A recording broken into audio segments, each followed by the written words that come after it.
Hello viewers, আসসালামু আলাইকুম। বরাবরের মতো চলে আসলাম নতুন আরেকটি চমৎকার ভিডিও নিয়ে। আপনার যদি নিজের বাড়ি তৈরি করে থাকেন, অবশ্যই ভিডিওটা শেষ পর্যন্ত দেখবেন। আপনার বাসার জন্য কোন ডিবি বক্সটা বেস্ট হবে সেগুলো ডিটেলস এবং দাম এবং সাইজগুলো জানিয়ে দেওয়ার চেষ্টা করব। প্রথমে যেটা দেখাচ্ছি এটা হচ্ছে হ্যাভেলস কোম্পানির 1826 বলে থাকি আমরা। 18 থেকে 26টা পর্যন্ত সার্কিট ব্রেকার বসানো যায়। সম্পূর্ণ প্লাস্টিক ওয়াটারপ্রুফ কোটিং করা, রং করা আছে। জং পড়বে না, মরিচা পড়বে না ইনশাল্লাহ। তাছাড়া এটার সাথে বাসবার, ওয়ারিং সব কিছু দেওয়া থাকবে। ভিতরে স্টিকার দেওয়া আছে। আর সবথেকে হেভি ক্যাটাগরি প্রোডাক্ট নিতে চাইলে এটাই নিতে হবে। ৬টা ৬টা ১২টা, নিচে বাম পাশে ৬টা, ১৮টা, ডান পাশে আপনার ৮টা।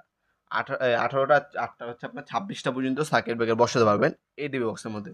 এটা ভিতরের বাইরের সবচেয়ে ছবি আমাদের কাছে আছে। আমাদের হোয়াটসঅ্যাপে নক দিলে আমরা ছবি পাঠিয়ে দিতে পারবো। আপনার মিস্ত্রিকে দেখে কনফার্ম করতে পারবেন মালটা কি আপনার বাসার জন্য হবে কিনা। ঠিক আছে? এটা চৌড়া হচ্ছে আপনার ৪ ইঞ্চি। ব্যাক সাইডে খোদাই করা হ্যাভেলস লেখা আছে। অরিজিনাল